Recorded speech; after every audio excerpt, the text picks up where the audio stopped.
Hi, welcome to our myofascial stretching series.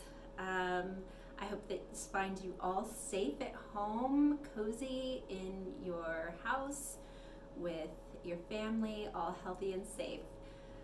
We here at San Diego Myofascial Release want to continue to provide you with therapy tools that you can do at home to continue your progress for the time being that we cannot see you and we really miss you. So today we're going to be demonstrating one of my favorite myofascial stretching techniques. It is called the side lying stretch. Not a fancy name, but what I want you to do at home is stand in front of a mirror and just kind of soften your focus, and I want you to look at your hips. Look at your hips in the mirror. Does one kind of seem like it's a little bit higher than the other, a little bit hiked up? If you have a handheld mirror and you can hold it in front of you and have the bigger mirror to your back, check and see, is there a difference in your hips?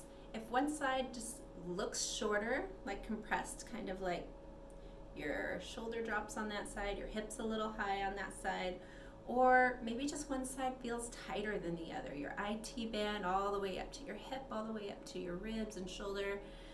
If you just have one side that's shorter or compressed, or you just have one side that's feeling tighter, this is what I want you to do. So this is where I'm going to call up my lovely model. This is my daughter, Faith. So what you'll need are a bed or a table. You'll need 2 pillows. The first one, I'm just going to take the second one out of the mix for a moment. So Faith, I am going to have you lay on your left side, just for the camera's sake today. I'm going to have you lay on your left side facing that wall, so your head is going to go at this end here, okay? And this is going to go right underneath you. In fact, just go ahead and lay down first and I'll place that pillow right underneath. Okay, now go ahead and push up just a bit. So this pillow is going to go right underneath your midsection between your armpit and your hip.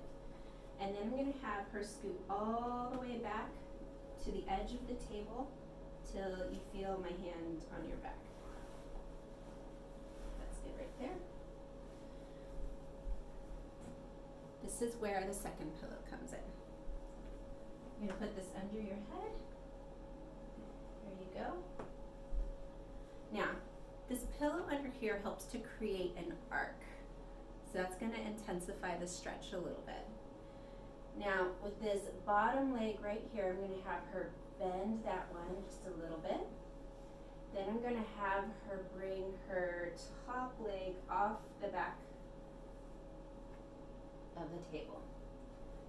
Then I'm going to have her take her top arm and reach that over her head like that.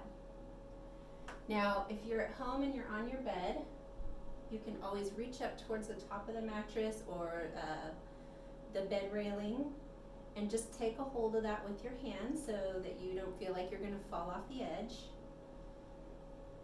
But now you can see how this whole side is opened up along with gravity. And I'm just going to bring that a little more off the edge. You just want to make sure that your hips are square on the table, that your top hip isn't rolling forward or backward, but that it's sitting nicely right stacked on top of the bottom hip. So, like with any myofascial stretch, as you guys are well aware if you are my clients,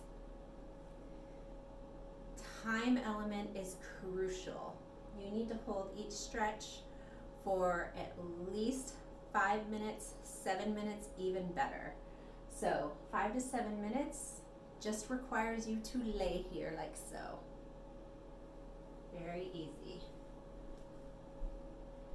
Now, a lot of people wonder, well, how do I know that a release is occurring? There are several ways you can kind of feel that a release might be occurring. That is, you might feel a stretching or a burning feeling kind of like a friction burn. It could feel like a melting of butter or a stretching of taffy.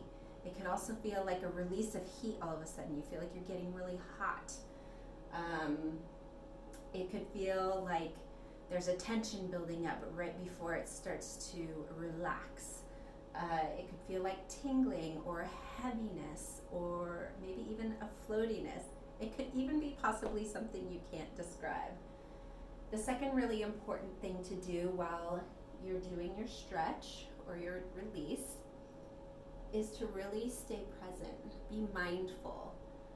Don't just fall asleep. Don't just let your mind wander to all the stuff that's going on in the world today or what you have to do later. I really want you to focus on what are you feeling in your body. Be there with the stretch. Where do you feel the stretch? Sometimes you might be surprised at how it's not in the area that you expected it to be, but you can feel the tightness and the band of restriction running into all sorts of different areas that might surprise you. So just give it your full attention. Hold this for 5 to 7 minutes, and if you've got the time and you want to flip over and do the other side, it's never going to hurt you. Remember, this will never hurt you as long as you don't force anything. Don't force the stretch. You just go with the pace that your body's comfortable. And you're going to notice that after a few minutes, your top leg will usually begin to drop lower and lower off the edge of the bed or the table.